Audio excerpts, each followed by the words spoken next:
welcome to this talk.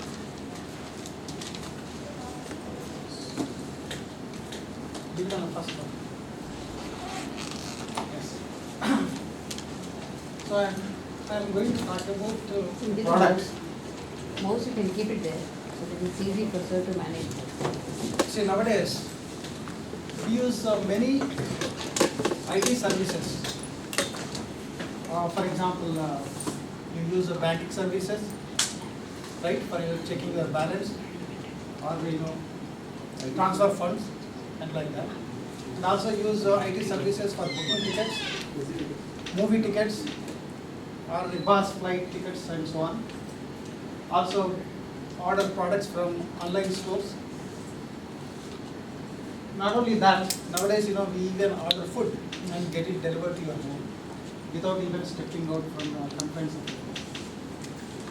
So all these services we have been using it, and they are making our life very easier. So as users, what do we expect from these IT services, application services? So we expect they to be available always, daytime or nighttime, anytime, right? And then we expect very good performance from them. Services cannot ask I'm processing now, please wait for a couple of minutes, right? We want like immediately, like kids. Okay. And another thing is no transaction failures. Fine, IT services are provided, but we don't expect any failures. That's the worst thing that can happen. In fact, I have been using for the last since probably 1997. I keep facing these problems even now. So, how these services are maintained? Who maintains these services? So there is a separate data centers or some team working inside the company, and they are always look at these services and make sure that they are always available and they are working as expected. And what is the biggest nightmare for them? Anytime this one server is down, okay, that's a big problem for them. Or performance degradation. Initially it will be okay, but after some time it's very difficult to use. In fact, I have faced this problem even recently with, of course, not a professional business companies, but rather some other companies. And of course, there should not be any transaction failures. That is also a big problem for IT operations. So what happens if such problems are there? Customers lose confidence in those services, right? And they move to they may move to competitors' services, and the companies lose business and revenue, and probably even reputation. So it's very critical for these digital business and e-business companies to make sure that the IT services they provide work as expected. Right? So what do they do? How do they do? They use various infrastructure monitoring tools. Some companies not only use just one, maybe they will be using even 5, 10 tools to monitor, if any problem is there, then they try to resolve it as soon as possible, to make sure that they work as expected. So I am going to talk exactly about one such monitoring tool with which I have been associated with for the last 3 years. So now let me tell you your expectations from this talk, or my goals of this talk. First of all, I am going to introduce you to the topic of infrastructure monitoring briefly, and then I am going to describe architecture of monitoring tool called Surma. Actually, it is going to get into production either this week or maybe next week. And then finally, I discuss briefly the trends in the area of monitoring tools. After all, this conference is for trends in engineering, right? Okay. So with this background and expectations set, let's jump into introduction to IT infrastructure monitoring. Okay. So what is IT? I think every one of you. But I want to make sure that IT means information technology and not income tax or anything like that. And what infrastructure? Hardware and software. And then what is to be monitored? Availability, performance, and the failures of transactions. I mean, these are the critical things that one should monitor.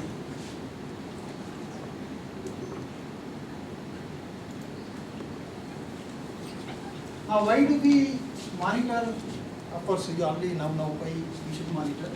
To make sure services are always available, to make sure performance is as expected, to detect and resolve failures, to plan capacity in case of performance is not as expected, to detect and resolve unexpected usage like fraud, security breaches, and so on. Okay. There is a very good apt quote from Lord Kelvin. So what he says is, if you cannot measure it, you cannot improve it. Right? First you should know where you stand. Then you can, try to improve it. And this is exactly true in case of infrastructure monitoring, as well as in our daily life. And many aspects you can apply this. Now, how we are going to monitor? Using monitoring tools and measuring various parameters of your IT services.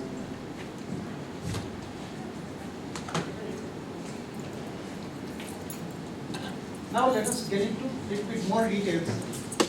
What is IT infrastructure? So it consists of hardware like computers, switches, routers, and sensors and various other hardware. Then the software, it includes OS, virtual machines, and services, applications, database servers, web servers, and so on. And also it also includes networks, your LANs and internet connectivity, and so many others. And in fact, this infrastructure also includes data centers or server rooms in companies. It also includes operational team, the team which monitors and takes care of these data center related activities. Okay. But for the time being, for the start, we don't include those two items. So this infrastructure can be internal or external to the company. It can be private cloud or in public cloud. In fact, what are the tools with which I have been associated is being deployed in private cloud.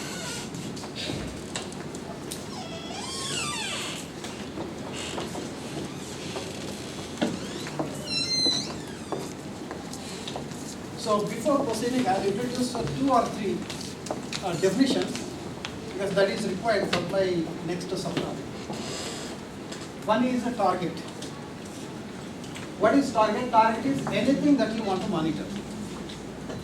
And monitoring tools allow you to define targets, or they are clever enough. Some monitor tools are clever enough to automatically discover them for you. So examples targets are here. One is computer target. Say I give you name, say DBCom120, whatever it is. So I want to monitor a computer system, so that is my target. I want to. Then there could be a database server instance. Say MySQL is running on one particular machine. I want to monitor it. So I gave a name, say MySQL120, so that is a target. Similarly, database itself. I want to monitor particular, say online store, database.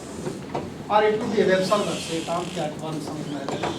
Or sometimes you want to monitor even websites to make sure that website is accessible and all pages, what are the links that are there, they are really working. And actually each page contains the data that you expect. So you may want to monitor websites or services.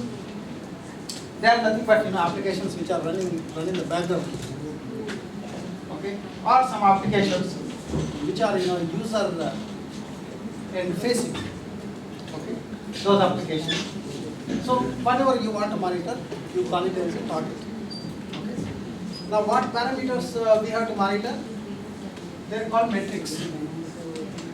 So what is a metric? A metric is anything that you can be measured. So example metrics are, for example, I just want to know status of one target. Is it up, down, or whether it's reachable or not? So that could be a one metric. And memory utilization. So it's important to monitor memory utilization of individual machines to make sure that your applications or services run as expected and they don't stall because of lack of memory. And for example, another example is free space in your file system. Right? For your services and applications to run, you have to make sure that you have enough disk space. Database table space utilization. Of course, this is valid for some only certain database systems. So make sure that whenever the application is adding a lot of records or rows into a table, for example, you have to make sure that there is enough space for adding new records. And for example, this is totally different. Number of cars booked or sold. There is a business perspective that could be one metric. Okay. So essentially, if you want to monitor these metrics, you have to define these metrics for each target.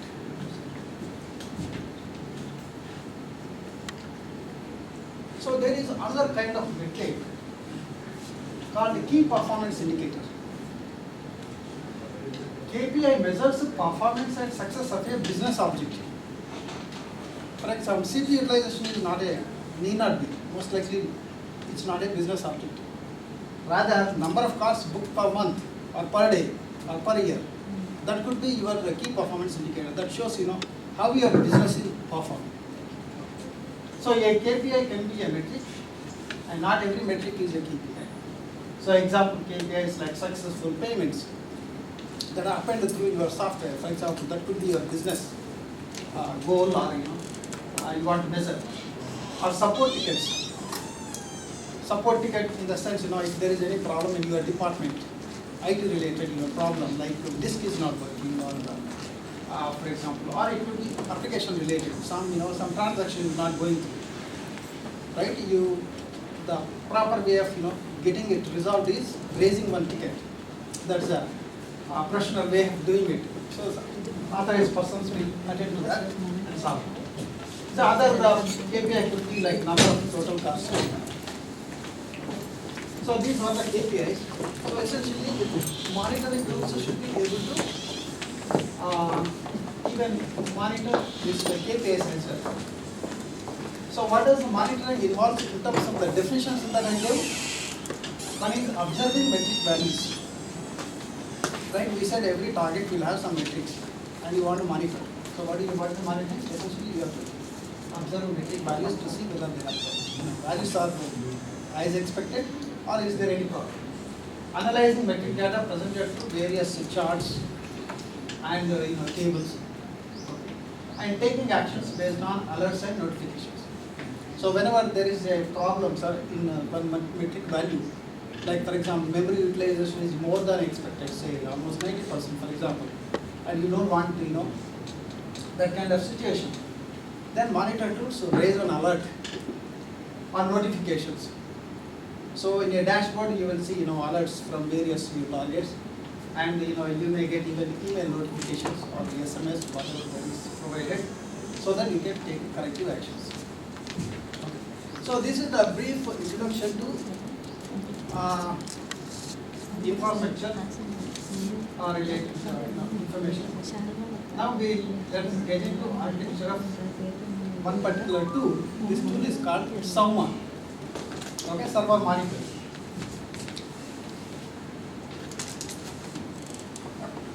So what is this particular tool? This tool is an enterprise level IT service monitoring and management tool. It provides IT service operations and administration capabilities for business applications, databases and operating systems. So what it means is, this tool allows you to define the targets of these three types only.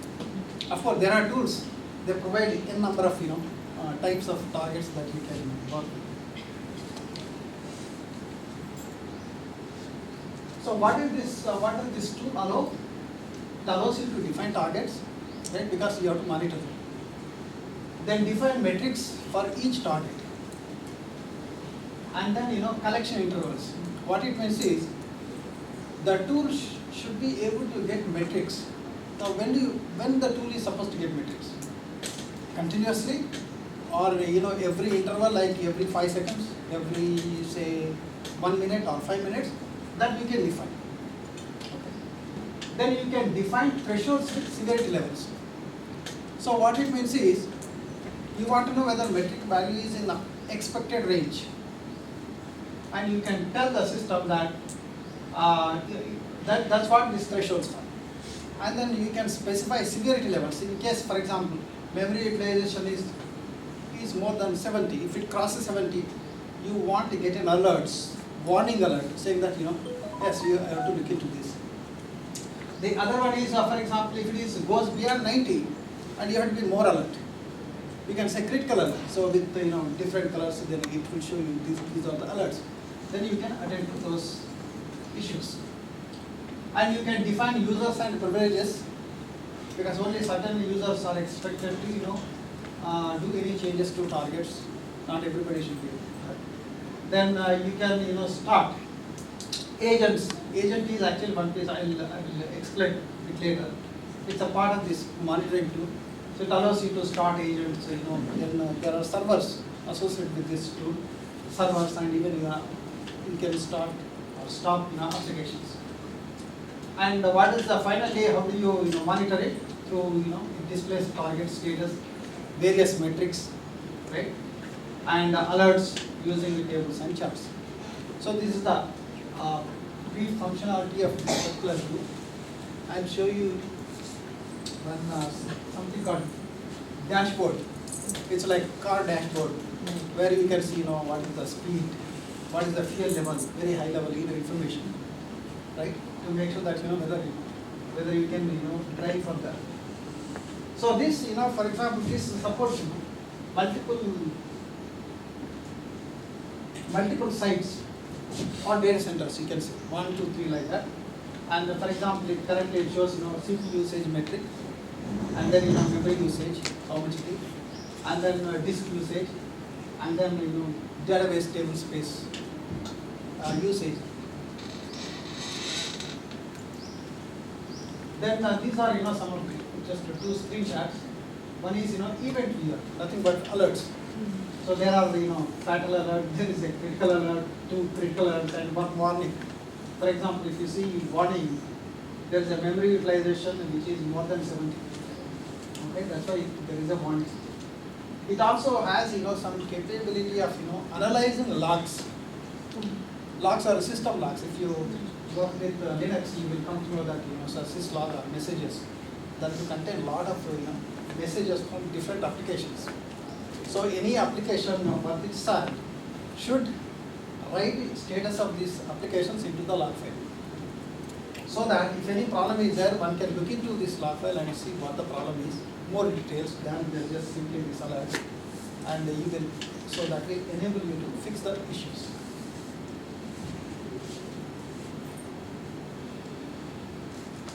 Now let's get into actual architecture of this particular tool. So this monitoring tool essentially consists of 4 different pieces. One is servers, another is agent, then various plugins, and there is a GUI application. That's a user interface, graphical user interface. So at the bottom,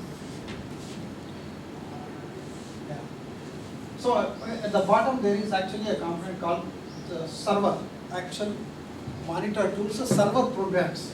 So there is a monitor push server and monitor pull server. There are 2 servers. We'll come to know why there are 2.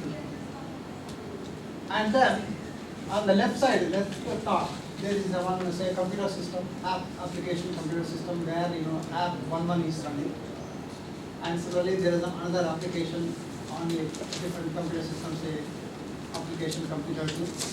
One application is running, for example. Then there is a separate computer for a certain database that you want to monitor. Okay, these are the targets that you want to monitor. On a one computer system, you may have multiple targets. And the last one is, web server. You may want to monitor that as well. So that web server has the GUI application, monitor GUI app. Okay. And then finally, whatever the metrics that this tool collects, it puts into one database. So the last bottom one, monitor DB computer, that's what I call it. So there is a database server, and it stores in a database called say analytics database. Now what is this agent do? Agent has to be installed on all the systems from which you want to get metrics. So what does this monitor pool server do is, it is going to make a request to the agent. Okay, at defined intervals. Remember, for each metric you can define intervals anyway. So based on the interval that is already defined, this pool server is going to make a request to agent, and the agent gets values of metrics that are requested. These agents can individually be configured? There is not configure in the sense, really there is nothing like configuration. But I will come to know there are plugins. It uses different plugins. And depending on the plugin, the functionality, depending on the targets from which you get the metrics. That depends upon the plugins that you use. So there is no explicit configuration as such. You simply run. Actually, that is also a background process. So there is another server, monitor push server. See, that is for the cases where sometimes the applications you cannot control.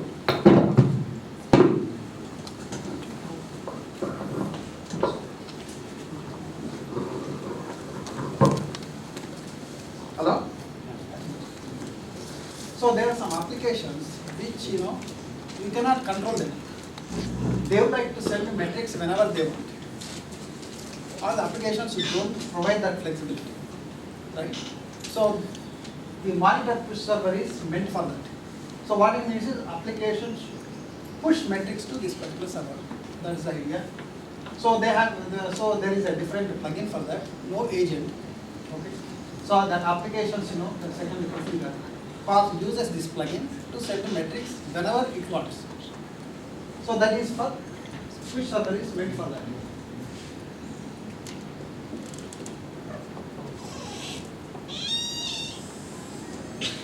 So the GUI application just displays dashboard and various information related to the targets and metrics that you have monitored. So this is the basic architecture. Let me tell you about agent. Agent is supposed to get metrics based on the targets.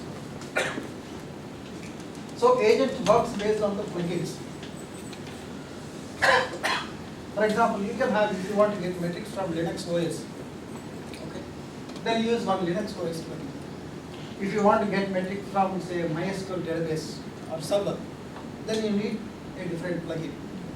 Like that, you can simply add whatever plugins that you want.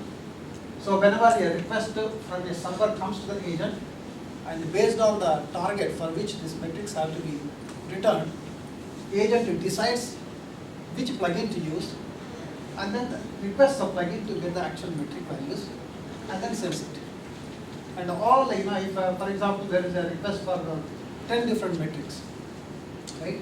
So agent will send all of them at one shot with one network interaction to the server.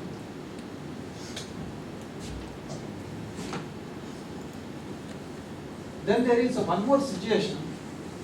If you see the leftmost one, agentless. Sometimes in the production environments, people who are managing this production systems, they won't allow you to install any other software for security reasons or to avoid any performance impact and so on. So first we have to monitor those cases also, those kind of applications.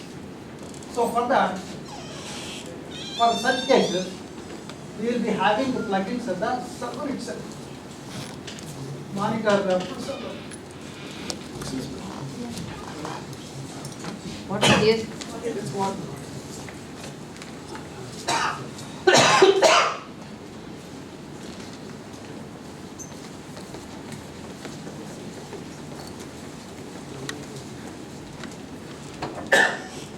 Yeah. So what is this monitor pull server?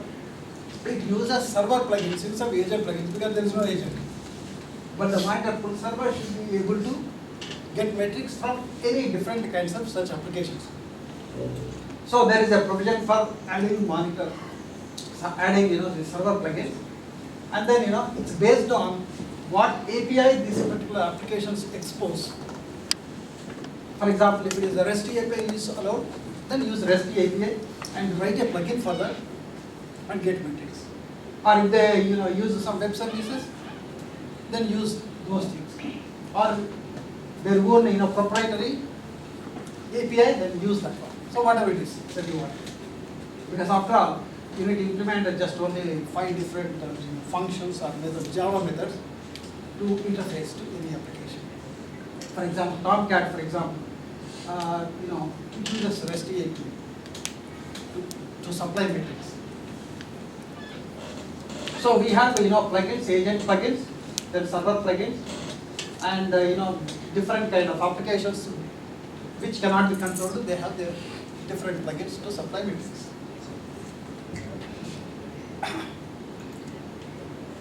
Now just one more slide, 2 more slides related to architecture. Just to give an idea of how the full server was designed.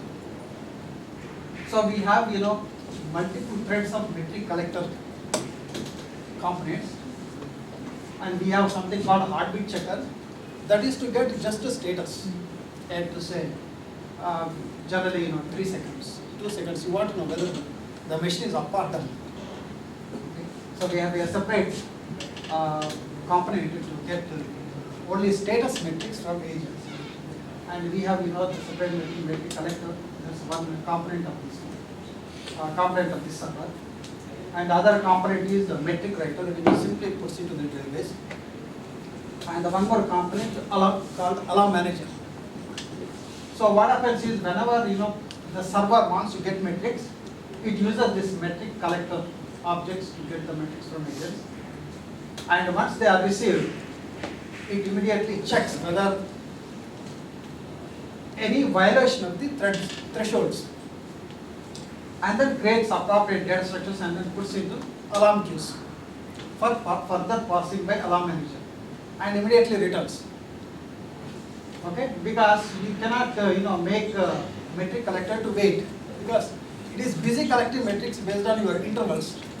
You can't wait for more time, because alarm manager takes some more time. It takes some time to process those alarms. Similarly, actual metric values are put into metric queue, separate metric queue on the left side, and metric writer reads the metric values from the queues and then puts it into the database, so that metric collector can immediately look for targets and then get metrics from them. Okay. Then another important thing is local and geo redundancy of databases and monitor tools. So we said we use monitor tool to monitor other services and applications and other infrastructure elements, right? And if the monitor tool itself goes down, then who is going to monitor? So it is very important to design your architecture, rather deployment architecture, to make sure that there is a redundancy in monitors. So for example, at one installation, they have 2 data centers, data center 1 and data center 2. Both are geographically separated. So in case of one center goes down for any reason, you can monitor from other data center. So and there is also local redundancy. What it means, if locally something goes down, right, you should be able to take care. So that's why at particular installation there are 2 monitor tools, 2 different, actually there's virtual machines. So monitor tool is deployed into virtual machine in each data center. But at any time, only one will be active, other will be simply dormant.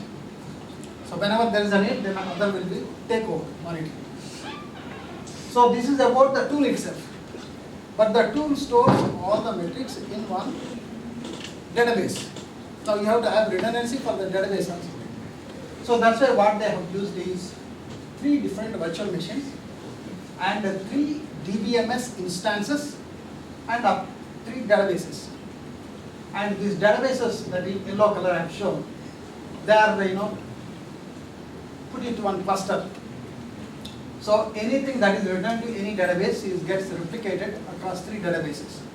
So if one goes down, you will have at least 2 others. One the main thing and another is for the like a copy, backup. So that's what is local intent. Similar exactly in the other one.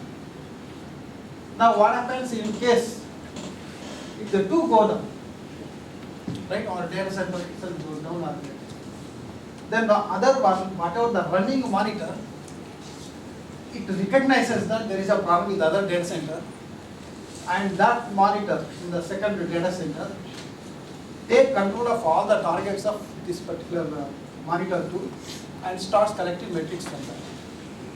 Okay. And similarly, now this database, each database has exactly the same data. In the other data center also will have the same data, because when it takes control, we should make sure that it also has the same data. Consistent. So for that reason, these 2 clusters are configured as one single cluster. That means 6 databases in one single cluster. So any change done to any of the databases will be there in other data center also, in all the databases rather. So that's called geo-redundancy. So I have just one more slide. So it is something like this. Monitor the computer at DC1, which is active. Suppose it's getting the metrics from T1, targets T1, T1 to T1. Another one is getting from T2, T2 to T2. And if this goes down, okay, this monitor tool will take control of these 2 and then start getting. And once you fix this one, after some time, you fix a problem with this particular data center, and then it comes alive. So as soon as it allows, it detects that, oh, this computer system is already alive. So it stops collecting metrics from these targets. So what we proceed. And another, actually these 2 data centers are always busy, even though they are meant for taking control of other one. It's not that idle. One data center is idle, another data center only is running. If that's the way we do, then we don't know when something happens, whether there is going to work or not.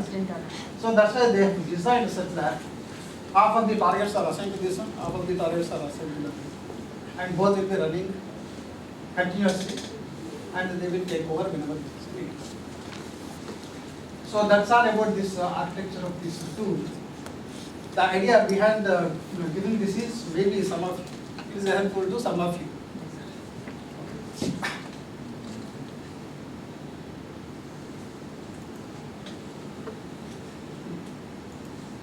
Yeah. Now this monitoring tool trends. This is the last part of the session. So we talked about IT infrastructure monitoring tools. We'll start with that. Actually, there are some more primitive tools, but we will not discuss that one. So what is this? What do these tools do? IT infrastructure monitoring tools. Primary function is to get the status of targets, get the metrics, and display so that IT operations team who are monitoring these metrics, they can take action if required. So if there is an incident, say in a data center, for example, what I mean is any disruption to the service, this IT operation team comes to know about it and then try to resolve it. That means their approach to problem solving is reactive. Problem happens, then only they have to fix it, like firefighting mode. So this is not a good way of running a business. So that's why the monitoring tool vendors, they add more capabilities to these tools using approach of IT operations analytics or IT OA tools. That's somewhere around 2010, around that period. So what they added is they added capabilities like predicting predicting metric values using predictive analytics, and how they are predicted using historical data. There's a lot of metrics data collected, so they use that one and then predict, so that, for example, if a very simple metric is say disk space, free disk space. Suppose if you monitor its curve like this, coming down, right? And at one point it's going to stop, everything is going to stop. So instead of reacting to that once the problem occurs, so this tool will predict, say in the next say 10 minutes something is going to happen, or next few hours, or the next few days, so that operation team can proactively fix that problems. So that's what the ITOA is all about. Someone has light capabilities, but not up to that, because that was never a need for that. Actually, it was developed for one particular customer. He needs only that much, nothing more than that. Okay, but big data centers, they found the problem that even this is not good enough for various issues, the challenges they faced. So that's why they added more capabilities to their monitoring tools, like artificial intelligence and machine learning, and they called such tools as AI ops tools, artificial intelligence for IT operations. This is around 2016. So there are already many products. They claim they have this one. Okay. So what is the challenge? Why these have come up? Because of the one challenge is silent IT ops. What it means is, as I already mentioned, some big data centers, they don't use just one monitoring tool. They use multiple tools based on the domain. For example, there are specific tools for monitoring application performance, where their focus is that. And there are network monitoring tools separately. And there are various other kinds of like security. Their job is only to monitor security of your infrastructure. So because of this, each monitoring tool started collecting the data. So they have islands of different data. So they found it very difficult to have single view with a single dashboard monitoring everything related. So they don't have. So IT operations team had very difficult time in understanding effects of one IT infrastructure element causes some problem. What is the effect of some other infrastructure element and so on. That's one. Another thing is complex and dynamic. Application systems, or rather deployment architecture of the applications, as well as infrastructure inside the data centers, they have become complex over the period of time. Complex in the sense, not only just a hardware, physical machines. Now people started using virtual machines to reduce costs, right? And also containers. Applications are deployed, as containers, so that you can easily scale. And also in cloud, private cloud and public cloud. So it has become very difficult for the IT operations team to monitor, not only for them, even tools were not capable of taking care of this complexity. Other one is dynamic nature. The application deployment architectures have become dynamic in the sense, if there is any demand for their IT services, certain period of the time, for example, during festival season or holiday season, right, there will be a lot of demand for the IT services. So to scale that performance, people started adding more infrastructure elements, deploying virtual machines or containers, something like that. And these tools, existing monitoring tools, were not capable of adapting to that dynamic nature. Also, when there is no demand, there is no point in keeping these added infrastructure elements as sitting ducks. They consume power and your time also. So they want to remove those things. So these tools should be capable of automatically monitoring those additional elements and stop when there are no more elements rather than giving errors like that. Another thing is exponential growth of data. So various tools keep on collecting lot of data and analyzing using existing tools, most likely relational database systems that they use, they have found it very difficult because they don't scale up. But only today I read one article that says that now they are trying to get that scaling even with relational database systems, which have been in use for so many years. Okay, using some Apache Spark related technology, somebody said, oh, they can scale. Okay, so because of the data, so that's why they wanted some more capability to their monitoring tools. Other one, the last one is stress to IT operations teams. Because of all these issues, the IT operations teams, they were stressed a lot. So vendors wanted to give better tools. So to solve all these problems, they started using applying artificial intelligence and machine language and the big data, because of the lot of data has to be analyzed, and then using the advanced analytics like machine learning or predictive analytics, descriptive analytics, and quantitative analytics too, and then visualization. That's also very important. Not only have all these things, but they should be able to, like single view of their entire IT infrastructure, able to see all the infrastructure elements graphically here, and also able to see the dependencies between elements. For example, one service may depend on some other services, right? If there is a problem, you should be able to know that it is because of the other, some IT service, like that. So a lot of visualization techniques, and also automation. That's mainly for the last one, stress to IT operations. So what they want is, they want to make operations more efficient by automating as many processes as possible. For example, if I'll give the same example of that disk space. There is no disk space, right? It's keep on coming down. So that's a very minor issue that can be tackled automatically. You can make, for example, AX tools to run one script, okay, and then get rid of all unwanted files from the disk, and then make the space available. And that's just one example. Another thing is that whenever there is a network failure, for example, between two systems, right? It's not necessarily that the operations team has to figure out when they or raise a ticket to get the problem fixed.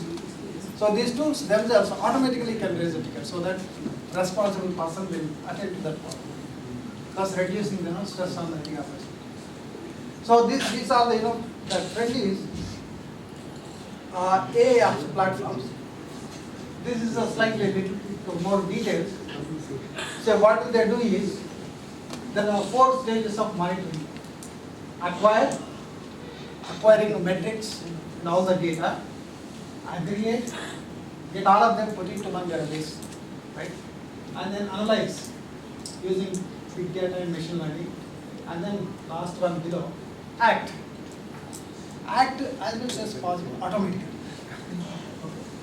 So these AI ops platforms or tools, what they are supposed to do, they are supposed to ingest a lot of historical data, not only just metrics but logs, right? Then text data. For example, this should be able to monitor even social media comments. For example, if customer is using one particular product, say buying online store, so that person may add something comment about that. So IT monitoring tools should be able to capture that and then give to present it that either good thing or bad thing about that particular product. So they should be capable of taking analyzing such data using most likely AI techniques like NLP. Okay. So not only these different kinds of data but different sources. So there are already, if the existing tools are there, this particular AI platform should be capable of getting data from multiple other tools. Then real-time streaming of data for analysis. Okay. Then not only this, they should be able to engage with IT service management. Like I talked about, if there is any problem inside the data center, to fix a problem, you have to raise one ticket. Okay.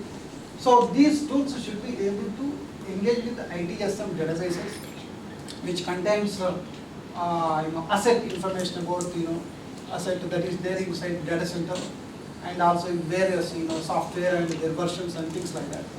So what it seems is that that's a more or less manually done.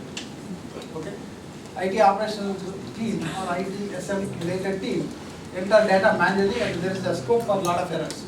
So since these apps tools are so clever that can figure out what the software is running, which version of the software, and so on.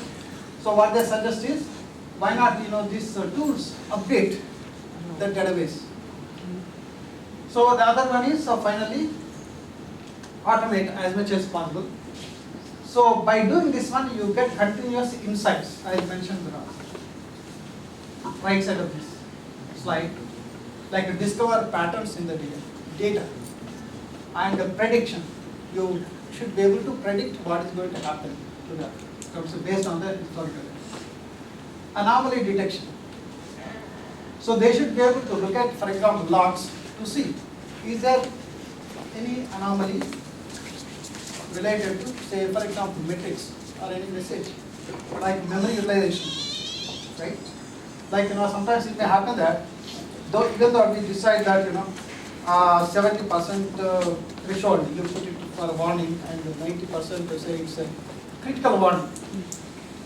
But during peak hours, it may be okay, even if to cross 90. That may not be error.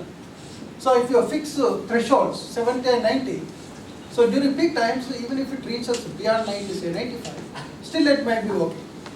So if that is the case, now why should we get a warning? Alert. Why should we get alert? So what they suggest is this AI ops platform should be able to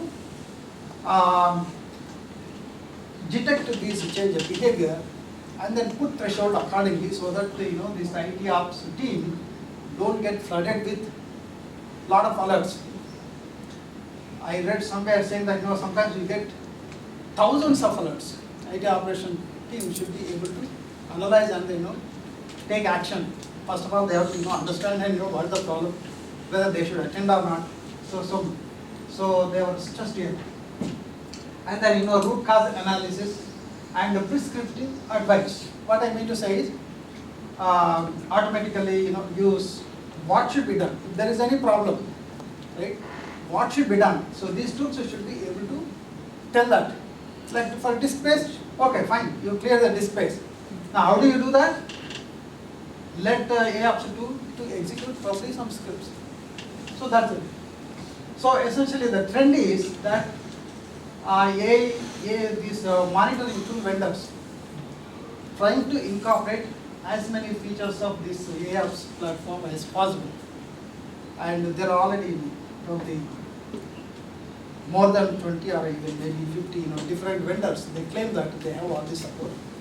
And in fact, in Bangalore there is one such company which says they have this one.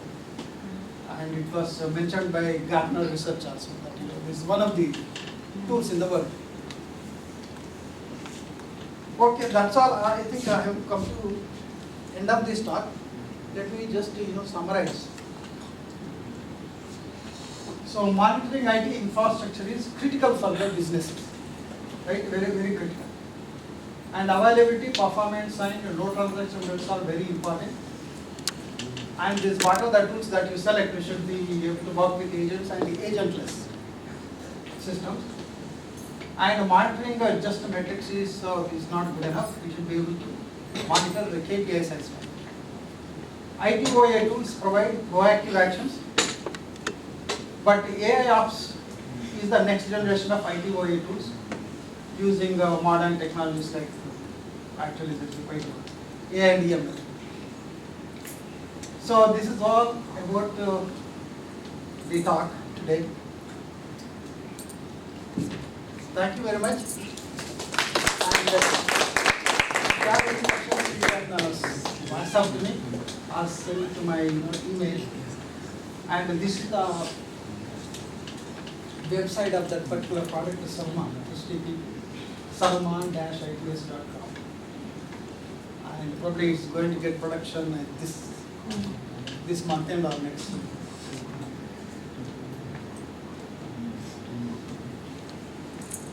So if you have any questions, I can take.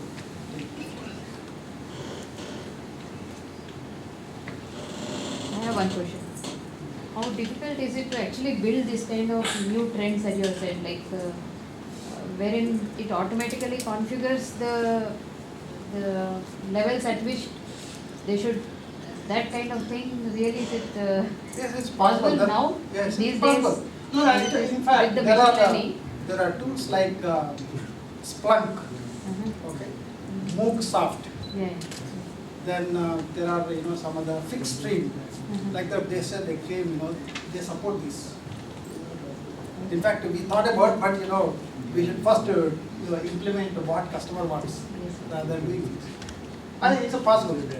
It's possible, but probably scaling of that and managing with the real scaling in real time might be a bit challenging in So such I don't know situations. really how true it is. They Because, claim, many vendors claim that they have this. I'm not sure because I never use this. Sir, one more thing. Already many monitoring tools are there, like Microsoft Hundreds. and Hundreds or Oracle. maybe more than yeah. How this tool is different from the Now it's actually the company which I work, they did not build it just for the sake of it. Okay. So the company already used Oracle product, Enterprise Manager, for one telecom company in the US.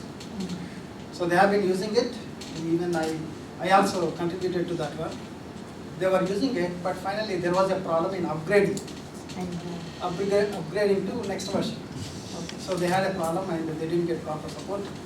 So that's why we said we probably that okay, we'll do it. Probably So the that's earlier why- tools never thought of virtual machines and in the real-time cloud environment, probably the earlier tools, they never thought of virtual machines kind of environment. Yeah. But today, that is a requirement. That's a requirement When you are talking of data yeah, right. centers, you can be talking of monitoring even in a distributed manner over distributed servers. So virtual machines goes down to a greater granularity. In fact, this tool is currently deployed in OpenStack cloud platform. Okay, okay. That's what we use. I don't know how many physical machines are there, but there are total, I think, 30 virtual machines. Okay. They don't use containers. Okay. I don't know, maybe next level is good containers probably. Thank you, sir. Thank you for enlightening us about the monitoring tools. I request our professor, Mrs. Dr. P.V. Sudha ma'am, to present the memento. Currently, Chairperson, BOS of Information Technology, ma'am. Thank you.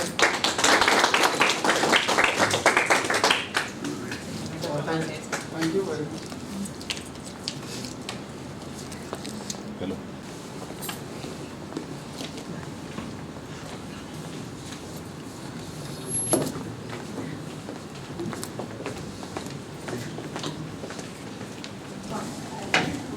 From ASL DRDO, Hyderabad.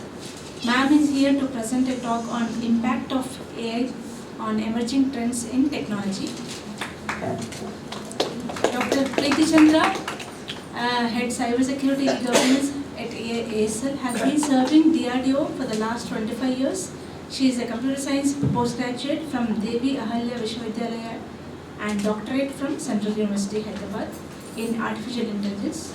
Her areas of research include artificial intelligence, machine learning, data mining, cybersecurity, software engineering, networking, and IT infrastructure, and has been a frequent contributor to the academic and research innovation activities at Uspania University and also Central University at other local engineering colleges also. Her vast experience on DRDO systems for armed forces include design, development, testing, deployment on mobile ground support systems, integrated security surveillance systems, and camouflaging for strategic missile program, and also support counter for measure control systems for various integrated electronic warfare programs. She has also designed and developed a virtual assembly system, vision support system, GI-based moving map system, ERP system for e-governance, case-based project lifecycle using structured and object-oriented paradigms on Windows and Solaris and Linux platforms.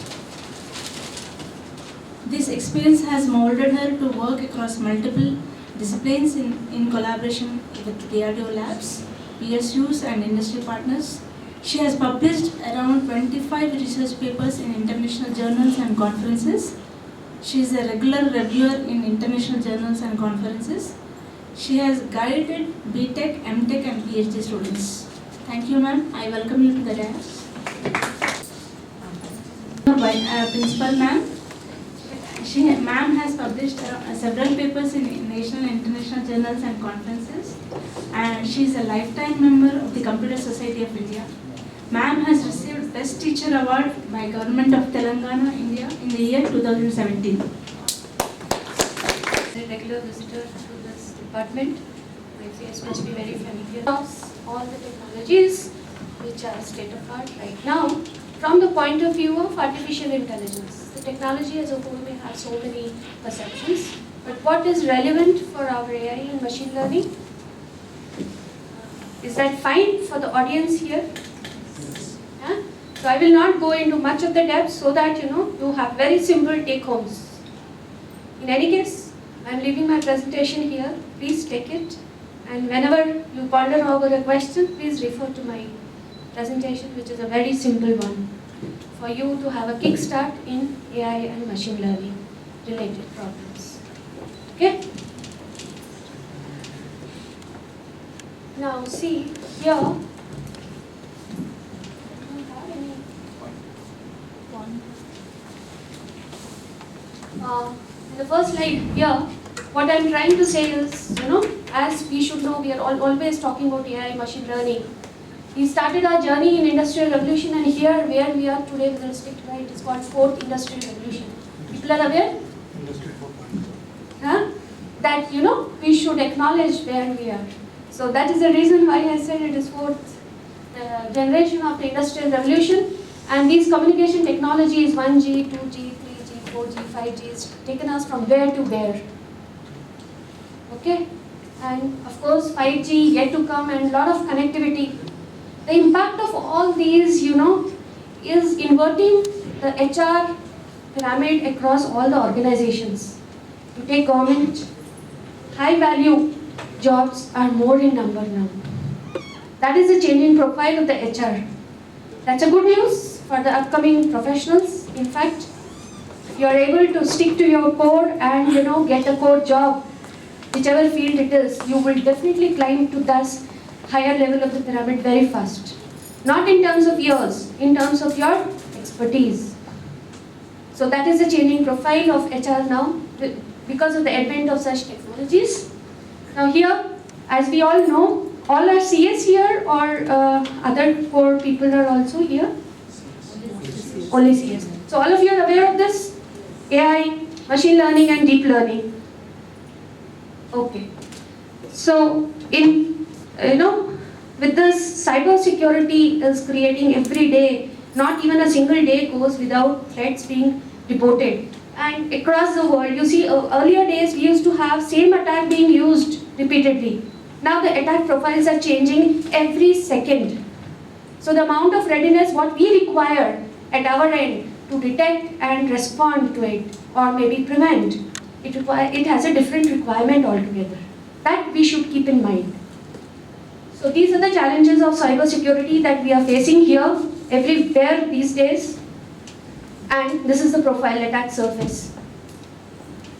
So whenever we are applying AI or machine learning, we should keep this in mind. Everything is dynamic. The attack surface is no more static. Now, so many nomenclature words from where machine learning is basically at the intersection of so many data mining, statistics, information theory, database. All are brothers and sisters. And in fact, other than machine learning, you will not find any technology or the set of techniques interacting with so many disciplines. Thank you. And anybody knows what is deep learning here? What is neural network? We are aware of it because ma'am would have taught. Huh? They're not my students at conference. Okay, fine. It's part of the curriculum at most of the places, right? see a very logical thinking.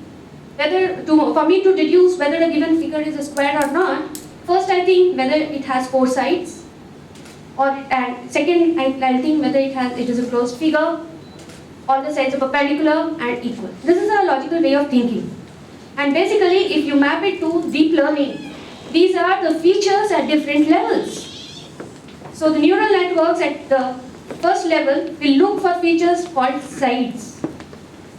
At the next level, it will check for closeness, whether the figure is closed or not, and hence quote. Similarly, a very popular example quoted in most of the research papers is a cat and dog. So cats and dogs features will be abstracted at the first level. Whereas in traditional neural network, it was not so. Features were not extracted.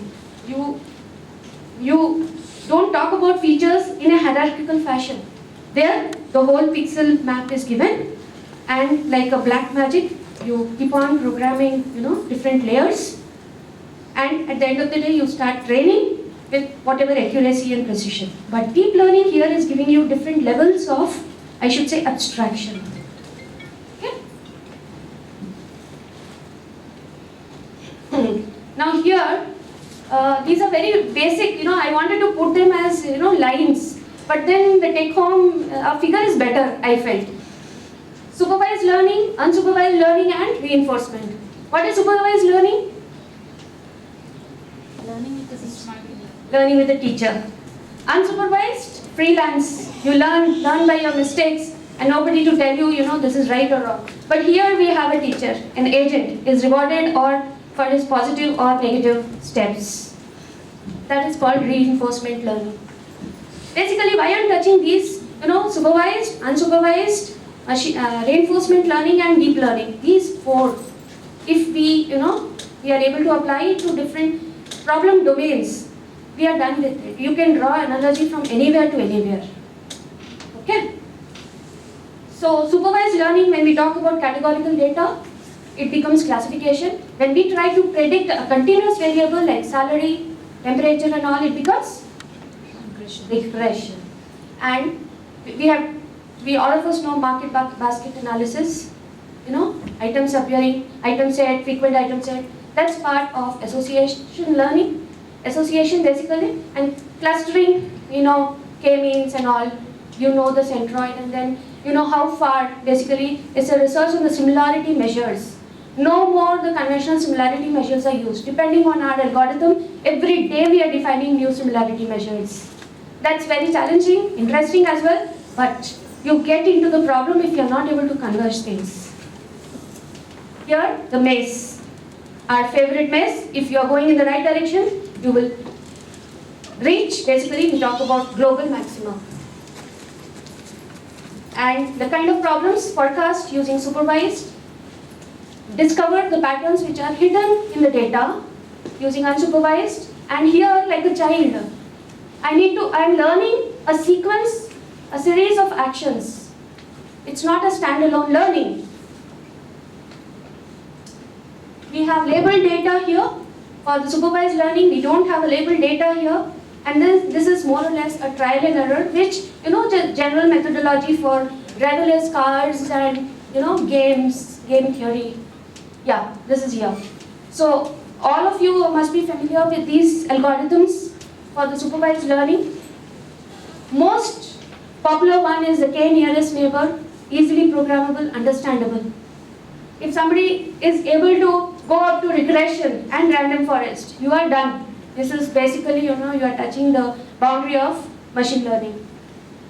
Unsupervised k-means, a priori and c-means, and this is q-learning and SASA. Risk evaluation, forecast sales, recommendation of the systems, anomaly detection. Now, anomaly detection is the one which is heavily used for cyber security, for identifying hidden attacks. The attack profiles may not be known to you, so you can't label always. You need to understand, you need to derive from the data. Self-driving cars and gaming engines using reinforcement. Here I have use cases. I need to, depending on the data, I need to decide whether a bank needs to decide whether they approve the loan or not based on this labeled data. So the obvious choice is k nearest neighbor. Take it from me that, you know, the industry is really using all these. These are not anymore, you know, textbook concepts. They look very simple in the textbook, but if you go to the industry, they are the pillars there. Simple logic is turning, you know, oceans of data direction. Similarly, here, this is everyday example of Uber, Ola. In how much time you are going to reach. So if you know the speed and the distance and certain more parameters like traffic data, you can predict. And similarly, popular and non-popular movies can I identify based on their average and the likeliness on the social media. These are very popular use cases. Market basket analysis is very common, and Q-learning for the game theory. Now, in fact, this is very close to my PhD problem also. So this is familiar now. Whenever you see layer-based deep learning, you should look for adjoining label of the features. Edge is extraction, then facial features, then the face, and then you should be able to recognize the face.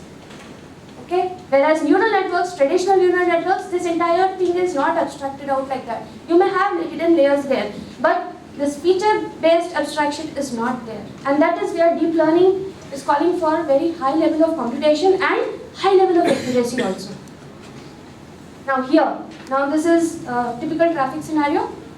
If I have to solve this problem using machine learning approach, what is the input?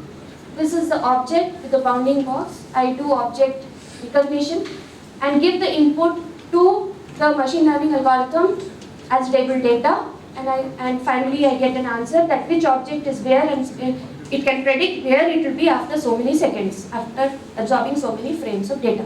But when it comes to deep learning, what do? We give this as a pixel map, the entire frame, and different levels here will extract the edges, then adjoining edges will extract the boxes, and hence the trend they will be able to predict.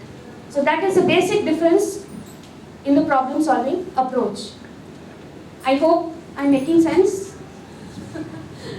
I'm sure all of you are already into this field, but you know, very simple concepts I'm just trying to put across. I hope, if not today, maybe later on when you ponder about it, maybe you may remember this slide and take it home.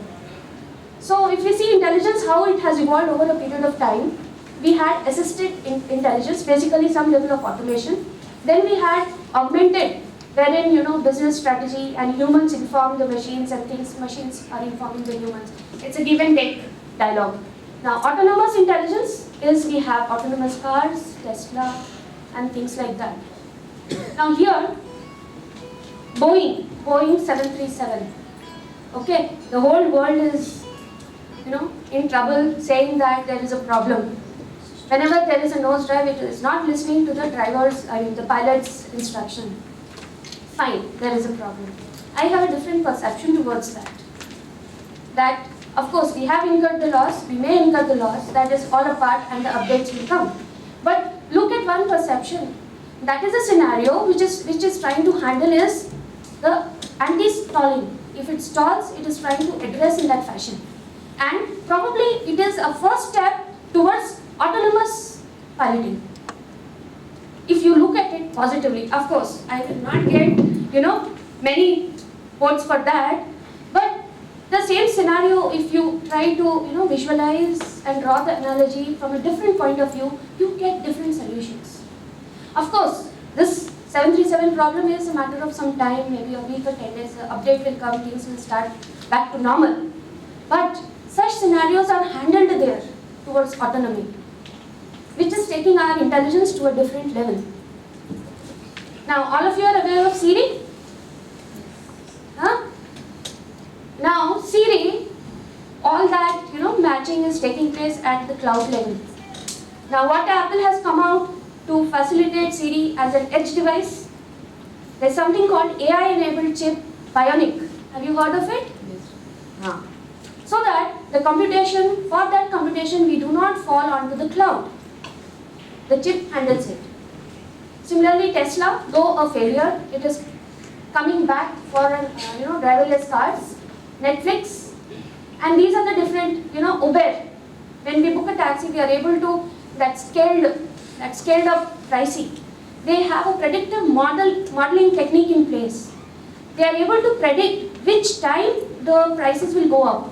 So they are able to reposition their vehicles there so that the surge pricing comes down. That is, the engine I think is called Michelangelo. So for us, it is just, it is all that, learning algorithms is not visible to the end user. But that is what is happening out there. Okay? Now these are the various scenarios in cybersecurity. Basically, we are trying to catch the spams, and machine learning in a particular domain doesn't help as a single tool. It has to be, communicating and integrating with all other softwares in place to find an integrated solution. So please don't go with an impression that if I write a machine learning algorithm, I implement, my job is done. No, in the actual industry domain, you got to integrate with number of things out there to prove it as a solution. Can we close IoT vulnerabilities? So many IoT devices are coming up. What is the way? Can we monitor the exchanges? Can we predict the threats based on the historical data? And can we come out with the enterprise protection? This is where machine learning should answer these questions for the highly connected devices. Now here, I am trying to propose that we have three quadrants. One is the prevention quadrant, one is the detection quadrant, and a response quadrant. In a typical network scenario, we have antivirus softwares, then we have some these log inspection monitoring softwares, and finally we have the firewalls. Now what is happening at the firewall level, we just observe in most of the industries I'm seeing, we are observing and then we are happy, okay, we are protecting so-and-so device, so-and-so rules are defined. And here the antivirus software is able to catch what is the compromised machine. But there's no lateral communication between the two. So the trend has to go towards complete incident analysis. Suppose my particular application, enterprise application is slow. Now I must analyze it from an end-to-end perspective. Is my machine compromised? Was there a network incident when this application went slow? What was the required bandwidth? How much was the traffic? So that complete incident analysis is coming up in the state-of-art tools now of cybersecurity. So please remember, prevention quadrant for antivirus, detection quadrant here at the monitoring level, and finally the response quadrant. When an attack is detected, you have to be intelligent enough for a real-time action. Generally in AI and machine learning research, we just talk about detecting attacks, IDS, IPS and all. But now you have to think about self-healing systems. I detected an attack, I need to work out the mechanism for that and then react to that attack so that my system is not damaged. So that is a concept of self-healing system coming up in this area. Now here, this table is a cloud. Basically for data being stored, being processed or under transit at cloud, confidentiality cannot be taken care at the cloud level. That we have to take care while using the cloud. And authenticity for the access, that also we have to define the rules. Other than that, integrity, availability and the non-repudiation, these are very strong points of the cloud computing. Okay, but we should never forget that cloud is basically being driven by few giants in the industry. So that monopoly, I should say, the technology should find a solution to kill that monopoly. Okay. Now here, in smart cities, we have a lot of data because of the IoT, and everybody looks for AI and machine learning. And I tell you, in the actual industry and actual day-to-day life of application, people finally some false positive or something like that happens, people curse. What is this AI? What is this machine learning doing? They expect magic out of it, but you need to know that you must handle it correctly to reduce the error rates. Okay, so that is the challenge ahead for all our upcoming smart cities. You will see a lot of blunders when the smart city projects are being implemented, this is going to, take a call on machine learning. Is IoT enabled by AI? Can I decrease the cost of the CPU? Is cloud computing really required, or edge computing will serve my purpose? That is a question coming up from the same industry. We were watching cloud came, so many giants came. Now they are into their own problems, and people are talking about fog computing, edge computing, so that lot of dependence on cloud is reduced. So I should say it is a lightweight layer of the cloud is edge computing. Okay? Here, okay. What is a quantum computer? Can anybody, what is the concept? Any thoughts? People heard of qubit? Huh? It has more than 2 bits. We have a binary computer which has 2 bits, 0 and 1. It has more than 2 bits. Yeah. A bit has 2 states in a conventional computer, whereas a bit in a quantum concept will have 2 power n states. So the result is the algorithms which had exponential time, they will be in the near future be solved using these quantum computers. Okay? But so many researchers have broken their head for solving these NP-hard and NP-complete problems using approximate, complete algorithm, approximate, incomplete. All those combinations people have worked out. Probably a tough time for them. A competitor has come for their solutions in these domains. I'm sorry you are not, probably it is not clear. The upcoming domains which are going to benefit from this include the supply chain optimization, robotic-based manufacturing, where a particular task is broken down to be executed by robot, and there are exponential possibilities. The search space is so high that is where this is going to help. Then some drug deliveries and design. Blockchain. Now I was happy to see when in blockchain we were seeing a concept of hash. When we study hash, sorting and searching, it is very boring in college days. At least I found it very boring. But then when it came back in blockchain, I was happy. Oh, at last I found something in the real world. And then we are forced to study now with a different perception, right? So any transaction, any block, if anybody tampers, you will get to know because of the chain effect. Okay, so a typical transaction steps are these. Now what happens to AI in this scenario? It will be decentralized across the blocks. And we heard of demonetization. Now data monetization is upcoming. That is, all these giants will not have a monopoly anymore. Data will be protected and owned in these blocks by the authors. And if anybody wants to access whoever it is, giant or mini giant or whoever, they have to pay. That is data monetization. But you are very, happy to know that it will be secure.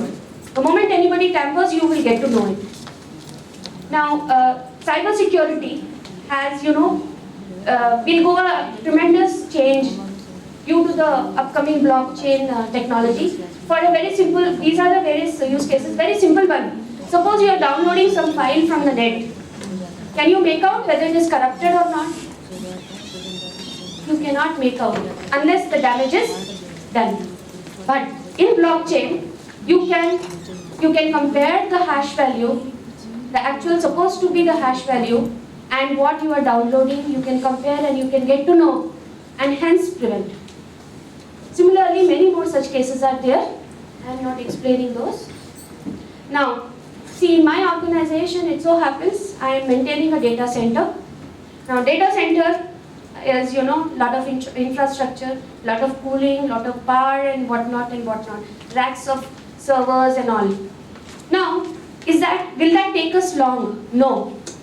We have to be efficient. Depending on the load, I should regulate the power requirement, right, on which we are spending so much of money, resources. So for that, there is a concept called predictive maintenance. Generally we go in a reactive maintenance mode, unless something really, unless my car stops, I will not get it repaired. That is called the reactive maintenance. Probably we see, okay, reactive maintenance took place because last time I didn't take it for servicing. Okay, so that is called preventive maintenance. Now, the industry is moving towards predictive maintenance. Depending on my profile and data, machine learning engines will be able to predict when the device is going to fail. It is in every domain, not only data center, even the flight systems, they are doing that. The heart of such a machine learning engine is for whichever signal, whether for whichever device data, whichever say some 40 parameters for a device I'm taking. For every parameter, I should be able to tell which is the right range and which is the wrong range. That is the basis of the efficiency of the machine learning engine. That we call signal-based condition indicators. When it happened, how frequently it is happening, and how frequently it has been happening. So this is the basic framework for introducing machine learning in predictive maintenance. This is applicable even for a PC also. If you enable your lock, get the data, identify right and wrong ranges, use the appropriate machine learning engine, you will be able to predict when your PC or laptop is going to go down.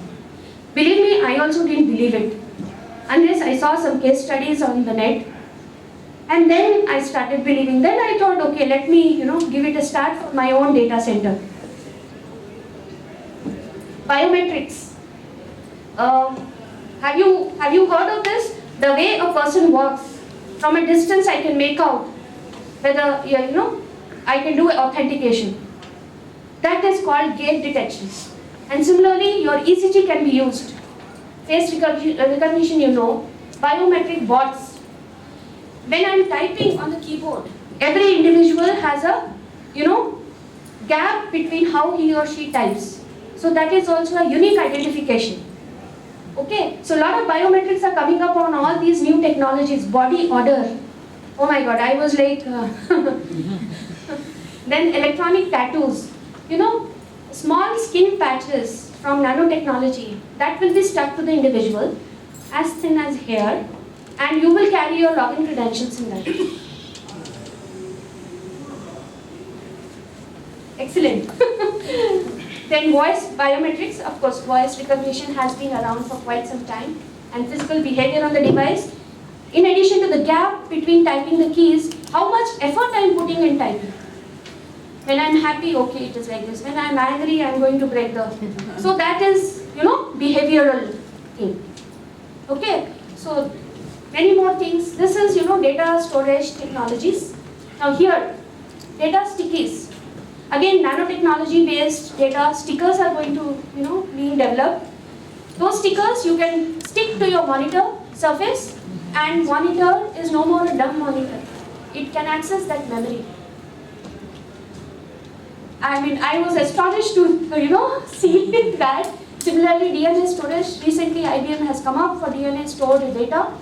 Then helium drive, helium density is being used to store more data. Then multi-cloud storage, liquid, that vanadium dioxide they are using for the negative and positive discharge for storing data. Oh God. Then, cassette tapes, whole world has written off tapes. Sony has not yet written off. They are coming up with, new magnetic cassette tape to hold 148 GB in 1 square inch.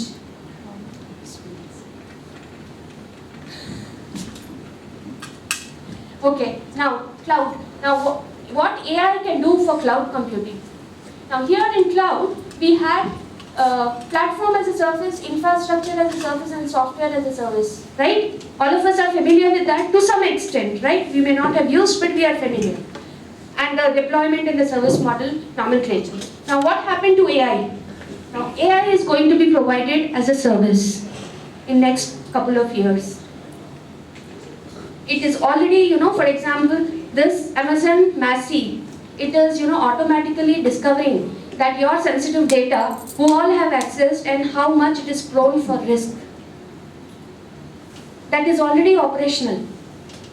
Then Azure is basically, providing your applications can hear, touch, all those facilities, features are getting, available on the cloud. This is like when I can do it at a smaller scale, why I can't provide it at the cloud. But there are different challenges for providing at the cloud. Your bugs will be known at a much, larger scale. So you got to be very careful in that. That is the challenge we have for this technology. But of course, I think my take home should be cloud computing with blockchain and AI will write the future fate for all applications. The whole research is going in that direction. This is my last slide, friends. So I have collected all technologies, right? Now, when do we start? When we start any new work in our workplace, what is our starting point? You see, when we are doing some scheduled work, first step is let us automate that. So that, I don't have to sweat every day. Okay, automation scripts written. After that, why I should run so many automation scripts? Let the system be intelligent enough to tell me if there is a problem. So I look for intelligent system. Thereafter, I go a little more greedy. I said no, system has to be smart. In the sense, if there is a problem, the system only should recommend some changes. I may go wrong in certain cases. There may be some flaws. But of course, we'll get up after making, correction to those bugs and flaws. So I hope this talk was of some use. Okay? So any questions from your end? How far are we from using really blockchain into specific domains with AI and ML? I mean, really, there are research papers, but how far is it being used in defense or in real applications? See, defense we just roll out.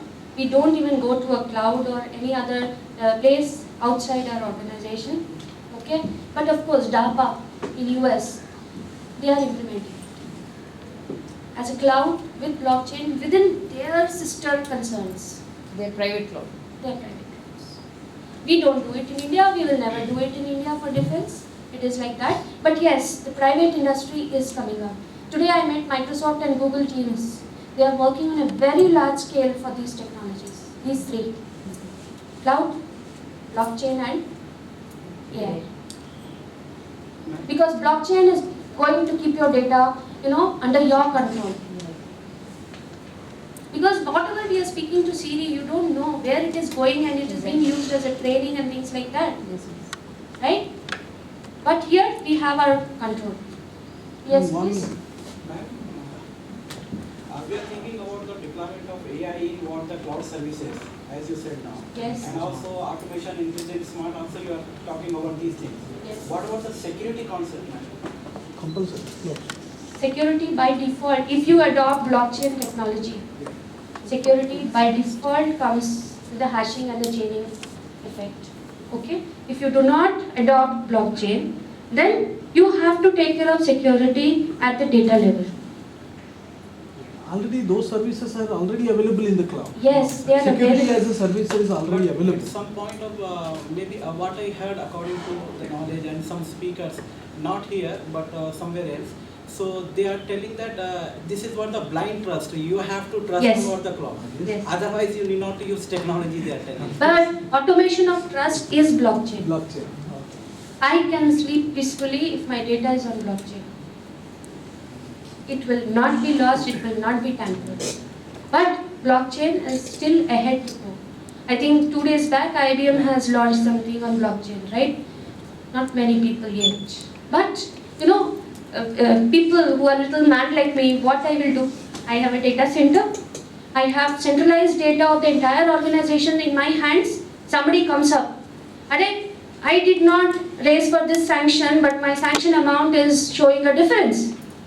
He doesn't have trust on my storage. So logically, I'm going to implement blockchain for storage in my existing data structure. Okay, so the trust is automated to some extent.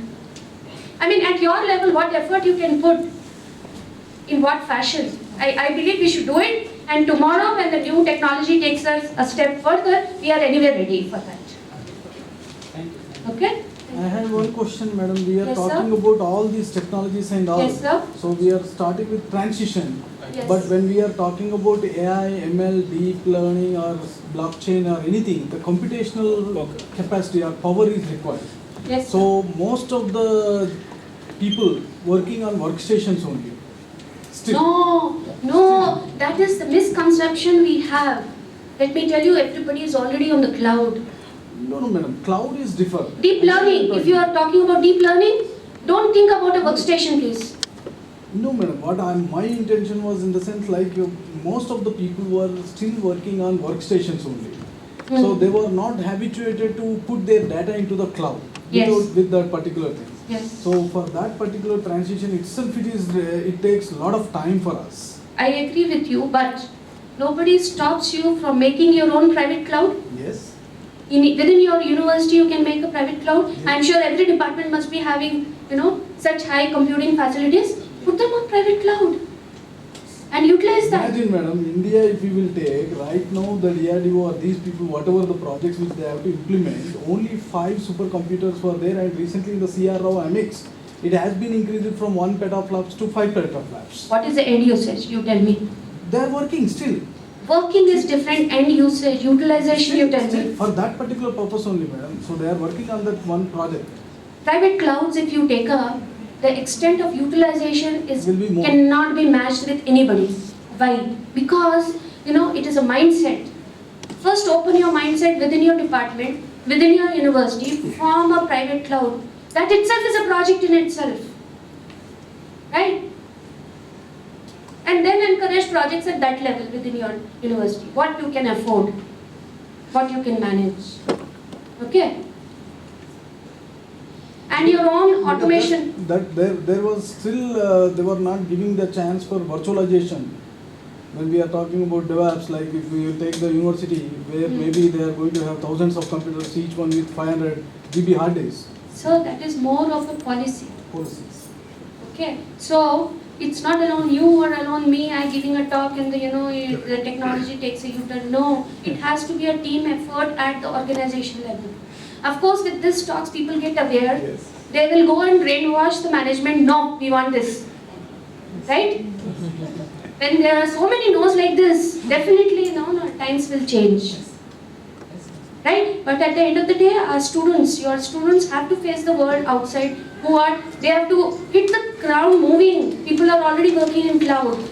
And they get into the industry, there's nobody to hold their hand, let me tell you. So implement at a level you can.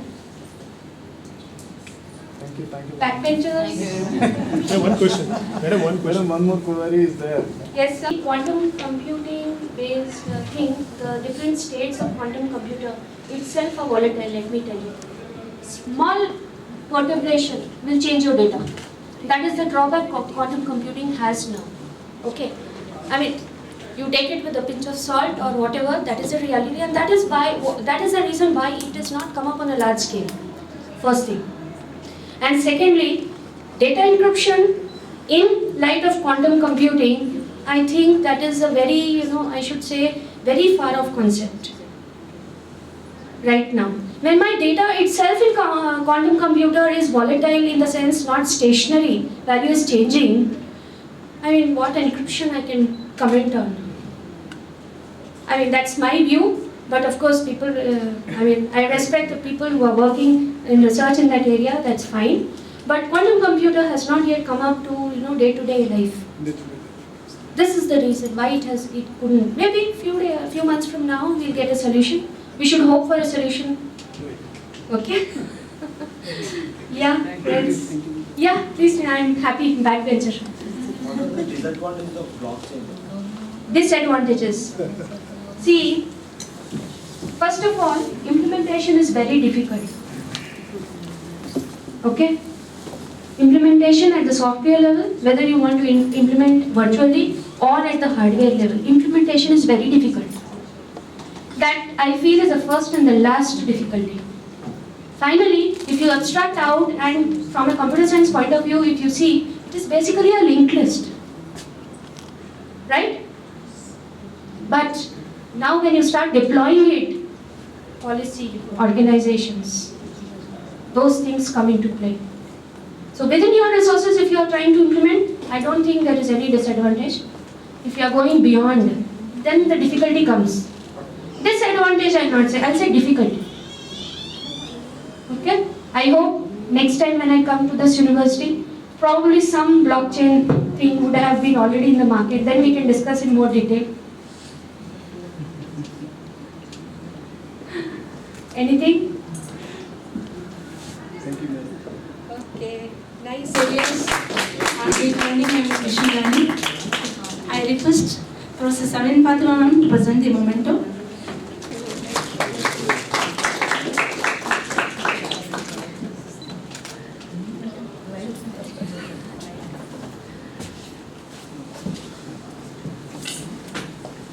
Madam, once more photograph.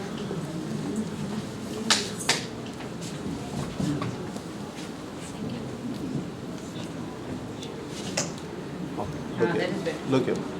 Madam, look here. Let's. Why don't you come up, Siddharth? Okay, look here.